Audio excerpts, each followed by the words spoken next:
Small and lightweight airplane. A topic seemed unworthy of an interesting story. What is there to say?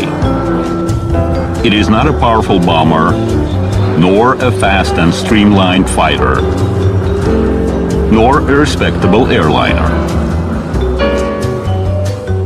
However, the way to all those real combat aircraft for any pilot always started with a small flying thing.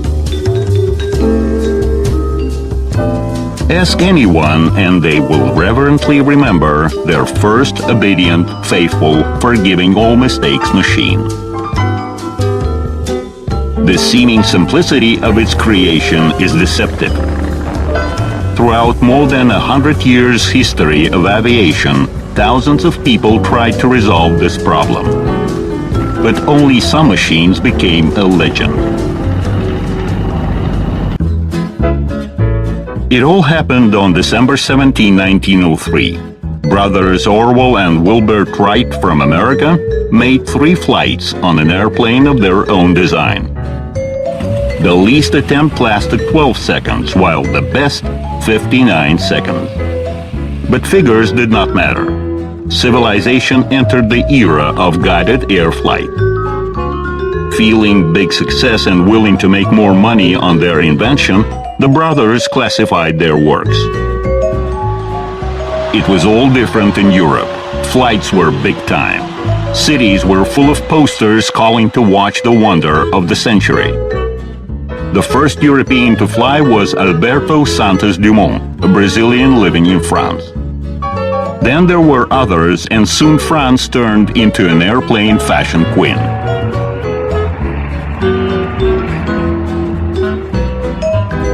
Brothers Charles and Gabriel Voisin, inspired by the flight of the Wright brothers, also started to make their airplanes and fly them. One of their airplanes was bought by Henri Farman. A cyclist and a car racer, he improved the airplane and set several speed records on it. Then, together with his brother Maurice, Henri started to make his own aircraft. A big fan and airplane promoter was Louis Blériot. In July 1909, he was the first to fly over the British Channel on an airplane of his own design. The 50-kilometer-long flight from the French town Calais to the British Dover lasted 37 minutes. Everything was for the first time. First airplanes, first pilots, first air school. Everyone was eager to learn how to fly. The first Russian to obtain the pilot's diploma was Mikhail Yefimov. Learning to fly from Henri Farman, he took part in international competition. Then back in Russia, he became an instructor in a military aviation school. At that time, the name of Sergei Utочкин became well known. He came into aviation after mastering extreme types of sport, and everywhere he achieved outstanding results. This red-haired guy from Odessa built some kind of a Farman airplane and made performances in 70 cities of the world. Among those who saw his flights were future renowned aircraft designers Polikarpov and Sukhoi, engine designers Kamov and Mikulin, pilot Nesterov, and spacecraft designer Korolev. Everywhere in the world, flights were mostly cautious, accurate ups and downs, turns with no rolling, a pancake type. But not for Russian. Both Yefimov and Utочкин performed overbanks, throwing airplanes into diving. Pyotr Nesterov was confident that an airplane had a permanent support in the air, and he did even more. In August 1913, he performed a closed vertical loop on his airplane. An airplane let the Russian character loose. The airplanes were so far only foreign. However, soon the French aviation fashion caused a boom of imitation in Russia. A whole variety of designs, from exact copies of successful foreign airplanes to absolutely individual layouts. Everyone seemed to become aviators, from students to gray-haired professors. A wonderful time with almost complete absence of any science. The path to an optimum layout was full of trials and errors. The one who dared was altogether a designer, a builder, and a tester. One of the first who made its own airplane was a professor from Kiev, Prince Alexander Kudashev. Although the machine copied the French Sommer, it differed from the latter. The fin and landing gear were reconstructed, but the main novelty was the more progressive pulling propeller instead of the pushing one. It was already a new airplane. On May 23, 1910, Kudashev performed the first flight on his machine. That date could be deemed the birthday of the Russian aviation. Soon events followed in the history of Russia which influenced the aviation destiny. A huge amount of airplanes appeared in the First World War, and the Russian aviation industry started to gain momentum. Revolution and the following Civil War brought all those achievements almost to zero. Only in the beginning of the 20s there appeared several aviation centers comprising the remnants of the departed wealth. The aviation resurrection plans required creation of a training airplane. That's when P-6 BIS, an airplane of such designation, appeared. It was made by Alexander Porokhovchikov, who started his designer's activity before the revolution. The peculiarity of those times was that airplanes appeared fast and got no less fast outdated. The need for the new training airplane was urgent. Leaders of the Russian aviation assumed that it would be better to copy a successful foreign airplane. Such airplanes remained plenty in Russia after the Civil War and intervention. Thus, the British Avro 504 became the prototype of the first Soviet training U-1 airplane. The works were conducted by a young Soviet designer, Nikolai Polikarpov. The airplane was in production since 1922 and was used throughout the next 10 years. It was not at all simple in operation. The next Polikarpov's airplane, U-2, was absolutely different. The first flights showed that the airplane was a good one. In January 1928, tests were started by Mikhail Gromov. The pilot was delighted. Piloting in those years was very strict. At the slightest provocation, an airplane could spin. Instead, a lot of efforts were needed to make this airplane fall down. The airplane itself corrected minor mistakes of non-experienced pilots. Such features were very unusual and valuable. U-2 was completely suitable for the pilot's training performance. Minimum flights with instructor, and there you are flying all by yourself. The layout of the airplane and its operation was very simple. U-2 immediately obtained universal recognition. Its production started in 1930 and ended up in 1959. The airplane was being produced throughout 30 years. Its M11 engine was as long-living as the airplane itself. It was produced in enormous quantity and various modifications.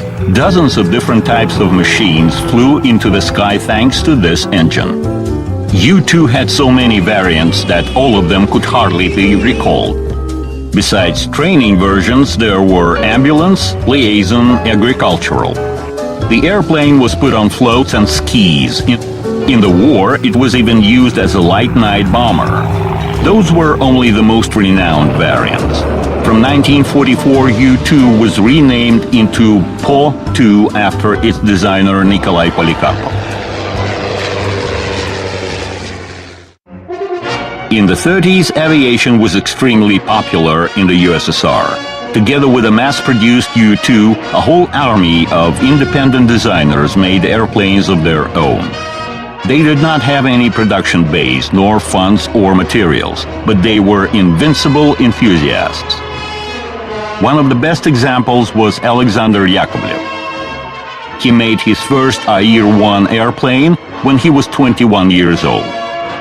Air stood for the initials of Alexei Ivanovich Rykov, one of the Soviet state leaders who was chairman of the Aviation Fans Society and supported the young designer. In those years' terminology, Air-1 was a baby plane, a super lightweight machine. It was tested by Yulian Piantkovsky. The baby plane showed good characteristics, but nobody rushed to provide the young designer with a production base. A single result was not enough. Therefore, in 1927, Air-1 performed a flight demonstrating its capabilities: Moscow, Kharkov, Sebastopol, Moscow. In this flight, the baby plane set a range record. Although it was not registered, since the USSR at that time was not member of the International Aviation Federation. In 1928, the Youth Pioneer Organization collected funds for the Yakovlev's new airplane, Air-2. The funds were enough even to build Air-3. On August 24, at Khadinsky Field, pioneers passed the airplane to the Soviet air fleet. Air-3 carried the name of the pioneer Pravda on board. And again, agitation flights, and again, new record. Such was the time. It was surprising how much a small airplane sustained super hardships: heat, frosts, rains, runways unprepared for takeoff and landing. The rows of enthusiasts included all kinds of people. While Yakovlev was making the best out of traditional layouts, others experimented with unusual layouts. For example, Boris Cheranovsky was making tailless airplanes. His BIC-7 had an unusual parabolic wing, but it flew very well. Anatoly Bendukovich made LK-4, a transformer airplane. The number of its wings and their location could be changed. Each combination gave this airplane new characteristics. That's how the pilot's training was being resolved from simple to complex.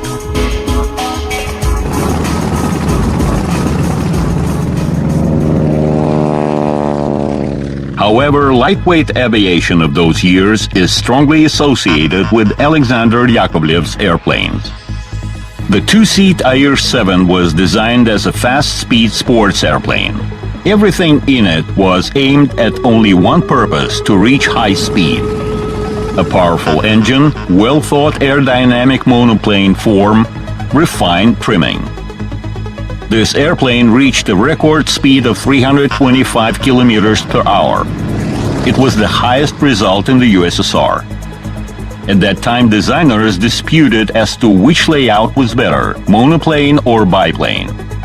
Air-7 achievements turned into a heavy argument in favor of the monoplane layout.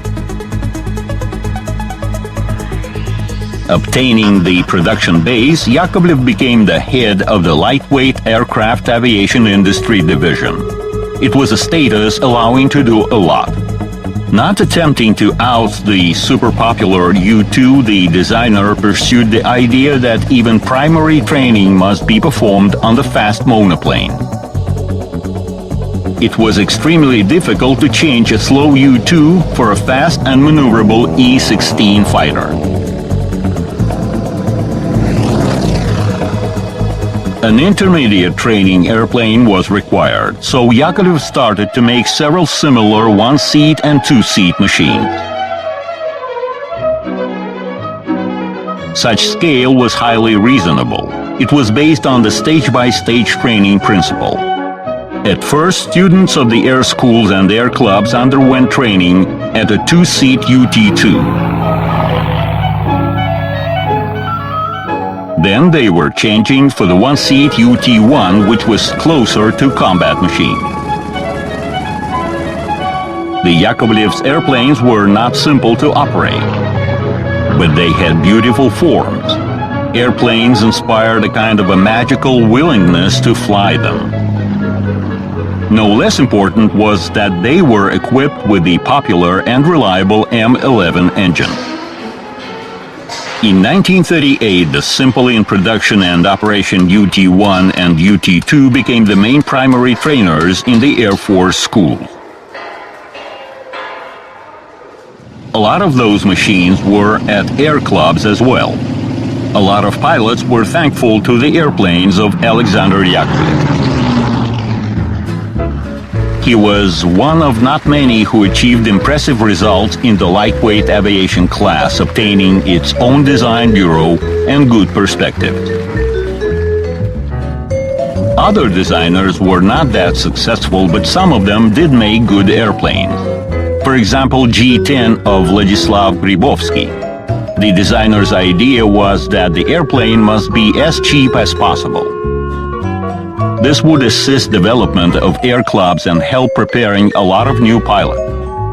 The airplane could be cheaper if it was equipped with a low-power engine. But such engines was not put into production, neither was G-10 itself. Numerous attempts were made to put automobile engines on an airplane. One of Gribovsky's projects, the G-23 sports monoplane, was made at a special department of the Gorky automobile plant. However, due to big specific weight, automobile engines had no perspective in aviation. Among airplane designer enthusiasts, it is worth mentioning Alexander Moskalyov. Within 10 years, he created 20 relatively successful layouts. His 5-seat Sam-5 bis passenger airplane showed its quality, although the decision was to produce its ambulance version with a large side door. In the first half of the 30s, the lightweight aviation development growth was massive. There were all kinds of competitions among low-power airplanes, the so-called air bugs, selecting the most secure lightweight airplane or those that could land anywhere. All this amateur performance was wrapped up in 1936. The state left the lightweight aviation with only several most successful design bureaus. Despite simplicity and low price, not many lightweight airplanes were produced, since they were mainly designated for civil needs, while the country was fostering military topic priority. Factories were facing enormous tasks of making real combat aircraft. If such tasks were hardly carried out in time, what could be said of the trifle things? Thus, the Ki-1 trainer made at the Kazan Aviation Institute was not put in production. This twin-engine machine was supposed to help pilots to transit the bomber. The project had no continuation, while test pilots insisted on making that airplane. Right before the war, there was a change of fighter generations in the USSR. Monoplanes with retractable landing gear and closed cockpit ousted biplane. Speed grew, maneuverability and combat tactics changed. All this required a relevant training machine. But with the start of the combat actions, that topic was off the point. And although the pilot training tasks became even more acute, they were carried out on the same old Yakovlev's and Polikarpov's training airplane. Development of two-seat training modifications of the combat airplanes was the maximum what was done. Due to disastrous situation in the beginning of the war, a number of training airplanes was used in combat action. UT-1 and UT-2 were armed, but most of all the legendary U-2 was used. They performed liaison, ambulance and partisan unit support missions. Dozens of night bombers units were equipped with U-2. The bombs they took on board were not serious, but their constant night visits disturbed and exhausted the enemy. The Germans gave U-2 many names. One was the sewing machine, murmuring at night, preventing the enemy from sleep. Before the war, one and the same low-power airplanes could be meant for training, sport, and general purposes. After the war, all such machines required division into separate classes. For training airplanes, it was always important to have such qualities as stability and controllability, correcting even rough mistakes at piloting. The need of them after the war even increased. Relations between the countries which defeated fascism began to worsen. Arms race went on another loop. At that time, Yak-11 combat trainer was used to prepare military pilots. It was based on one of the best wartime piston engine fighters, Yak-3. No doubt that Yak-11 was perfect. After mastering Yak-11, transition to a fighter was easy.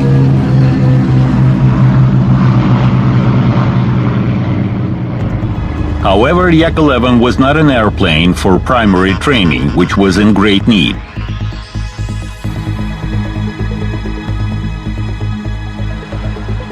Having refurbished the pre-war UT-2, Alexander Yakovlev started to make the new UT-2L. Although it could hardly be called new. The landing gear was fixed and the layout had mostly wooden parts.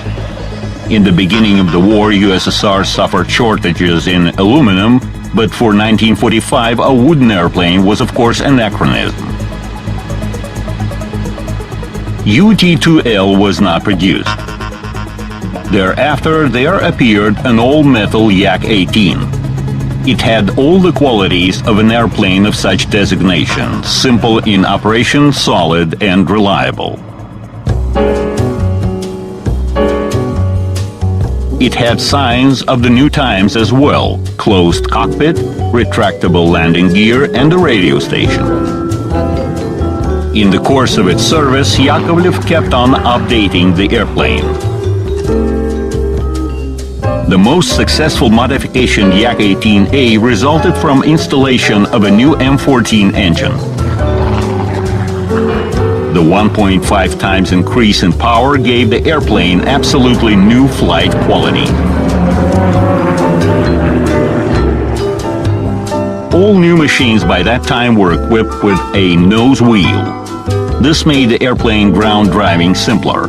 Yak-18A had such a wheel.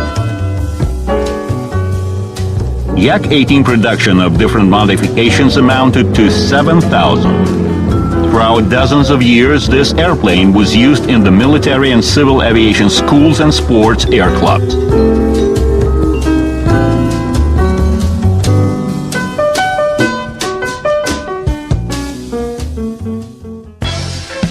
Yak-18 obtained its substitution only in 1974 when Yakovlev's Design Bureau made a new training machine, Yak-52. This machine was of course a product of its time and radically differed from its predecessors, although increased capabilities resulted in the high price. The two-seat Yak-52 was rather expensive for primary training, but at that time money was not much counted. Basically, Yakovlev always followed the rule of making two variants on a unified basis, a one-seat and a two-seat airplane. Anything could change in the pilot's training except the main principle, from simple to complex.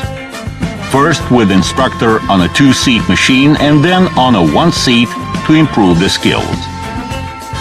Besides, the one-seat version was best of all for aerobatics. It was preferable for the machines of this category to have minimum maneuver margin, which means that control becomes very sensitive and machine responds to a minimum stick movement. Good maneuverability is no less important. Machines with such qualities were made only for those who had reached a certain piloting level. Such airplane was designated for aggressive aerobatics. Therefore, it was important for the layout to sustain huge G-load. The beauty of aerobatics, not least of all, depends on the harmonic outlines of the airplane.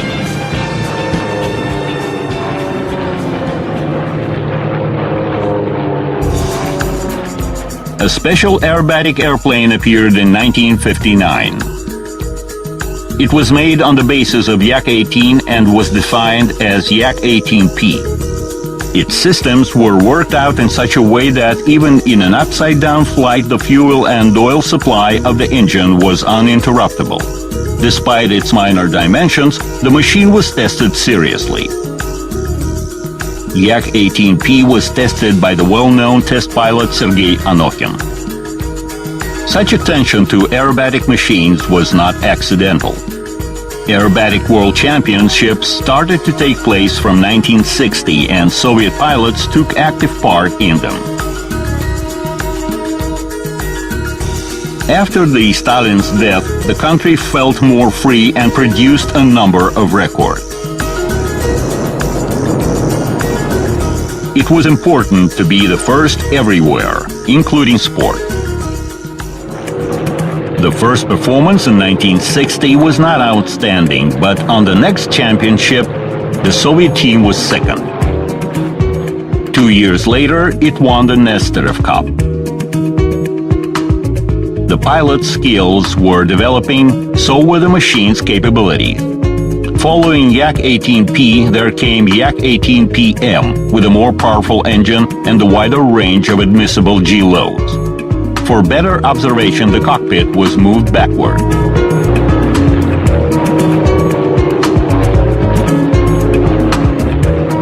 Already in 1966, all the leading places were occupied by the Soviet pilots. Vladimir Martimyanov and Galina Korchuganova became champions. In 1968, competitors progressed and Germans became champions. They performed on an aerobatic airplane of the Czech Zlin company.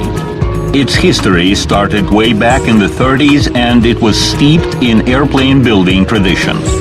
The Zlin company built a number of minor airplanes which were used for training and successfully participated in competition. The best of its airplanes was Zlin 50, which was made exclusively for aerobatics.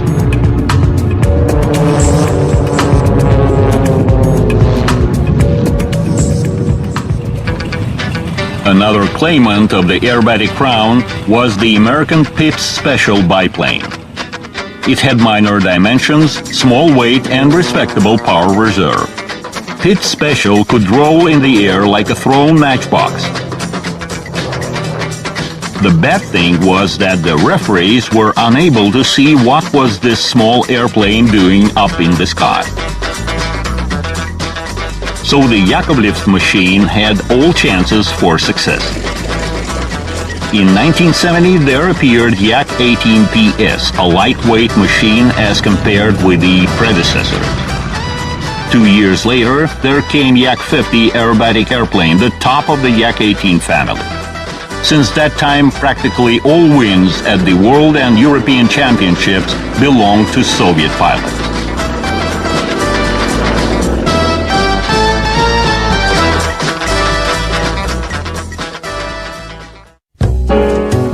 Aerobatics requires readiness, endurance, and self-control from the pilot. But that is not all. Spectators may think that the airplane is flying in a boundless space, but the size of the air stage is strictly limited. In order to perform all program elements within the narrow limits, the pilot needs perfect coordination, instant reaction, and a bit of sports luck. That's how it was before, that's how it is now. Conditions of the pilot's performance have not changed, while the airplanes made a huge step forward. A one-seat aerobatic Yak-55 airplane first took off in 1982. Everything in the new airplane was made to reach maximum maneuverability. A symmetrical profile wing was applied. In other words, there was no difference in piloting whether the airplane was flying in a normal or an upside-down position. Performance mostly depended on the pilot. While previous aerobatic Yaks grew from training airplanes, Yak 55 was a sports airplane of a new generation.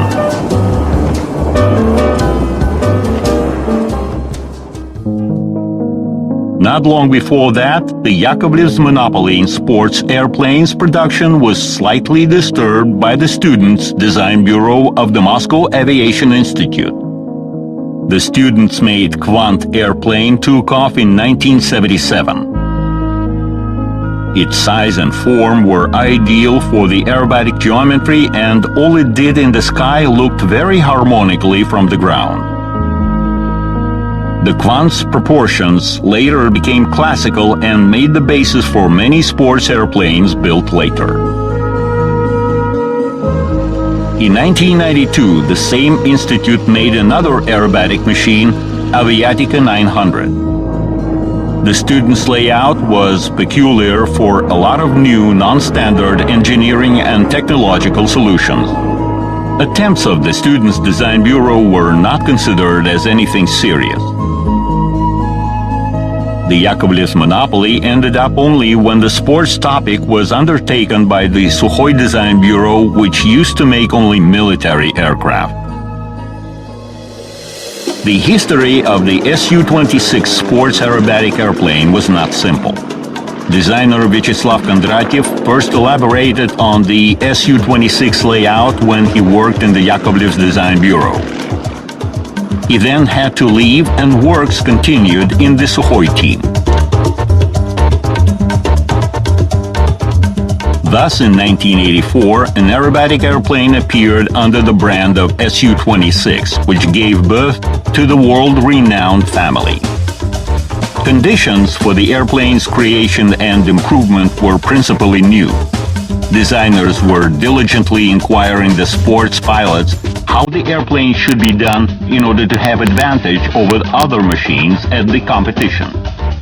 In other words, the tool for the achievements was made upon a special order of the sport pilots. This virtually resulted in the Su-26's enormous success.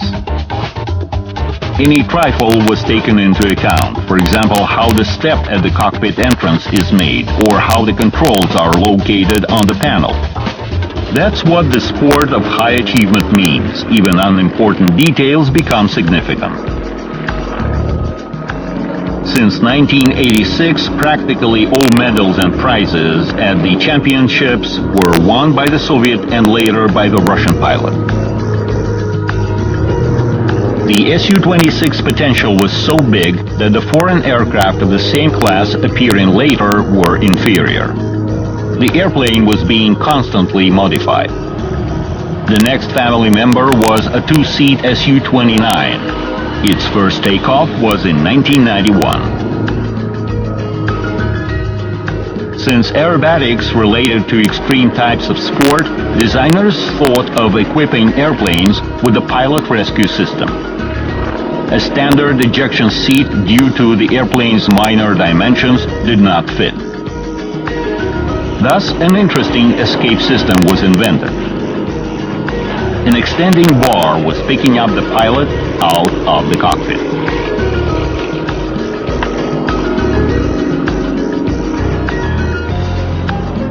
Another family member was Su-31, a one-seat variant of Su-29. The new identification resulted from a lot of novelties added to the basic layout.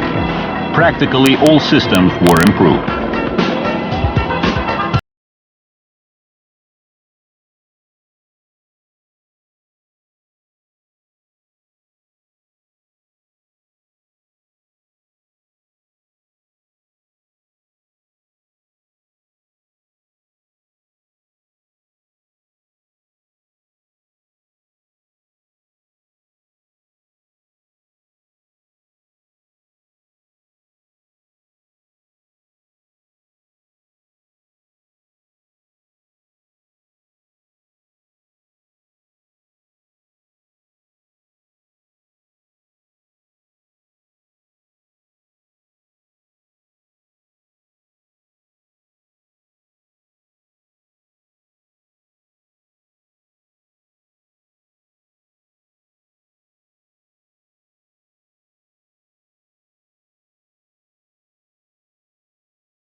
Airplanes of the Sukhoi Design Bureau firmly put pressure on their competitors in the sphere of sports aviation.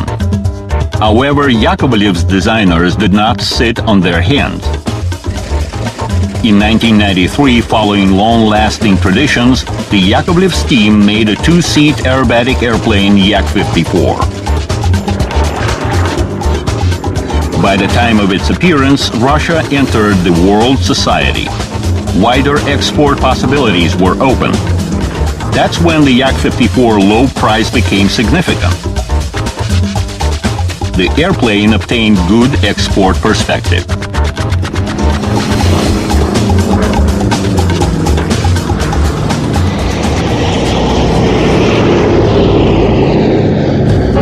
At all times, there was a lot of work for the light aviation. This diversity was hard to describe, so such airplanes were attributed to the general-purpose aviation. This category had lower takeoff and landing requirements in order to expand its application. Economic efficiency was also important. The main supplier of such machines was Alexander Yakovlev's Design Bureau. As far back as in 1944, an all-wooden four-seat Yak-13 was made there. A bit later, Yak-10 was built, which was more successful and therefore put in production. Finally, there appeared Yak-12, one of the most wonderful Yakovlev's machines of its class. Here's an episode of the life of this aircraft. In 1950, Stalin made an offer to make a small airplane capable of taking off with a very short run. The leader was inspired by the fact that Adolf Hitler had a Storch airplane ready to evacuate him at the very last moment of the war by taking off vertically from a tiny pad. Stalin ordered to have an airplane with exactly the same takeoff characteristics. Yakovlev fulfilled the task by putting a more powerful engine on Yak-12. It was very simple in operation. In one of the Soviet films made in the 50s, an airplane was piloted by a youngster. This fact was not at all the main fact featured in the film. It performed all kinds of works, and it was really a general-purpose airplane.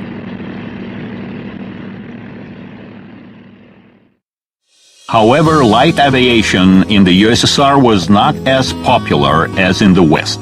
The principal difference was that in the West, anyone could easily have a small airplane as its private property. Therefore, aviation of this class had deep traditions and many years of progress. Dozens of companies offered airplanes on sale. The buyers were using them like passenger cars, for example, to go out fishing.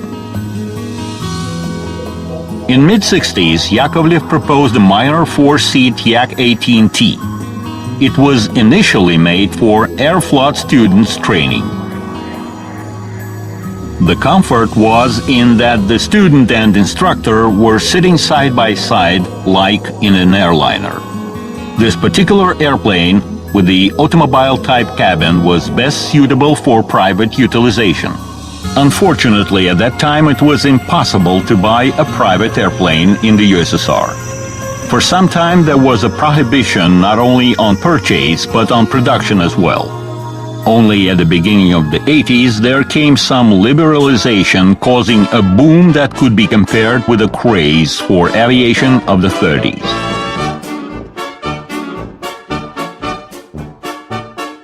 Everyone started to make airplanes, often with no professional knowledge, while professional test pilots had to test those amateur products.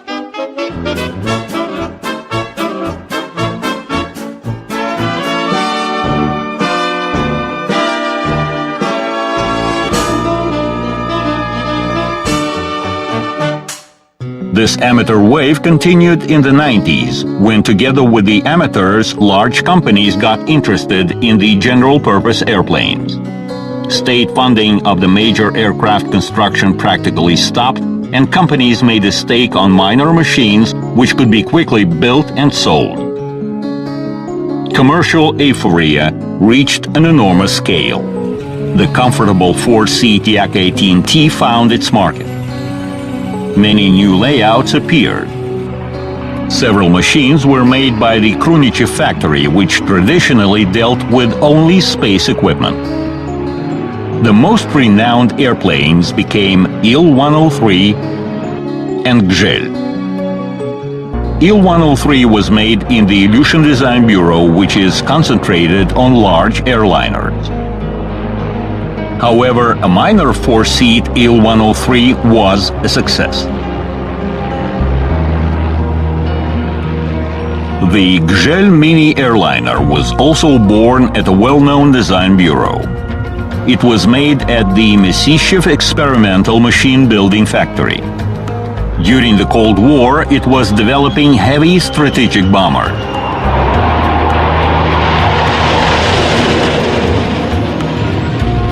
While in the 80s, the factory actively participated in the Energy Buran airspace program. After all those huge projects, the proposal was minor, but the airplane was important. Gzhel had a pressurized cabin for high-altitude flights, a powerful and cost-efficient turboprop engine, and the relevant modern avionics.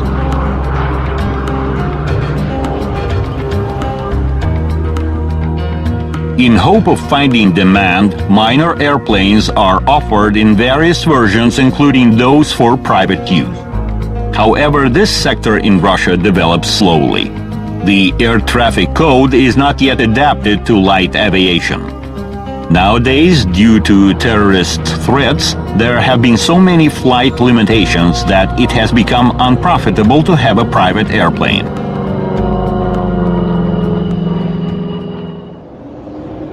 We shall complete our story of the light aviation with a description of the jet aircraft of this class. The jet era started in the end of the 40s. The big aviation in mass and speed went far ahead, while the minor aviation, as a step to it, could not keep up. This predetermined the appearance of the training jet airplanes. At the initial stage of mastering jet airplanes, there came dual-control aircraft, two-seat versions of combat machines. But this was rather costly for mass training. Therefore, in the 50s, design bureaus were assigned to make a training jet aircraft. Alexander Yakovlev offered very good airplanes, a two-seat Yak-30 and a one-seat Yak-32. They were best for their designation: simple, solid, easy in control and service. A Yakovlev's aerobatic airplane is in the air. It covered a closed loop of 100 kilometers at a speed of 750 kilometers per hour. The new world record for the lightweight jet engine airplanes was set by Rosalia Shihina, the aerobatic champion of Russia. But the country's leadership, driven by political matters, preferred the Czech Il-29 Dolphin, although it was inferior to Yakovlev's machine.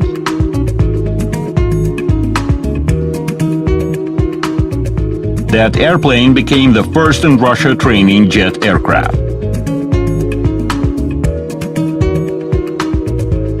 The Soviet Union obtained around 3,000 machines, most of those produced. Dolphin was highly reliable and comfortable in control. Future pilots could perform their first flights on the Il-29 jet without trying piston engine machines. Thereafter, the Czechs were offered to build the next generation, the Il-39 Albatros.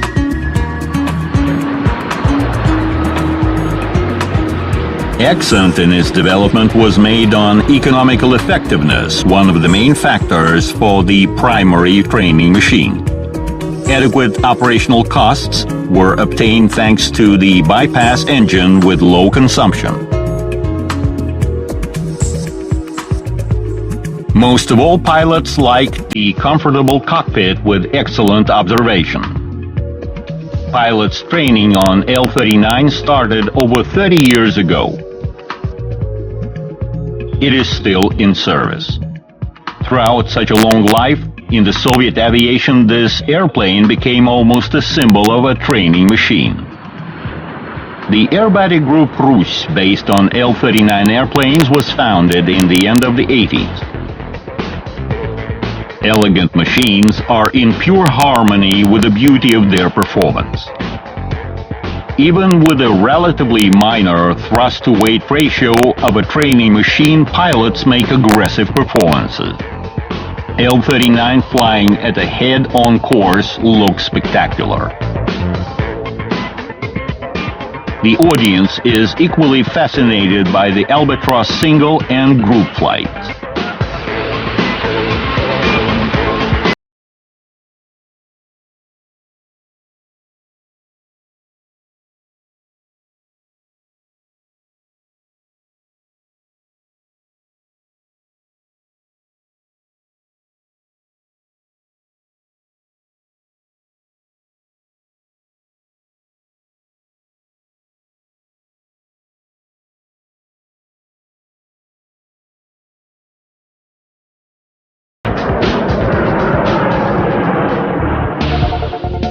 In the modern times, a contest was announced for a training aircraft with a new ideology when special systems produce an impression as if a pilot flies a light MiG-29 or a heavy Su-27.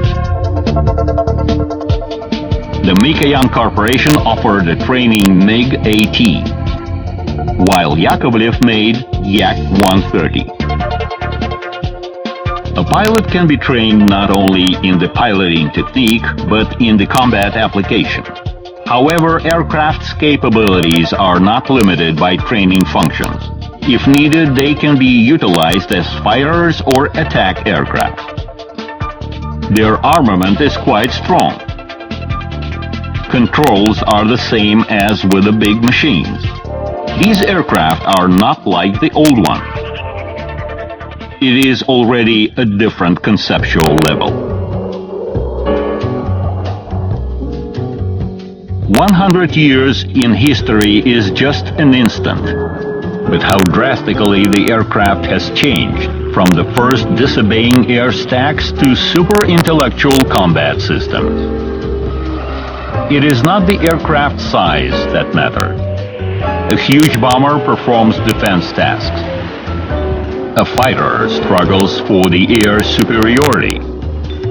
An airliner connects continents. But the way to the sky starts with a small airplane. Everyone has its own work.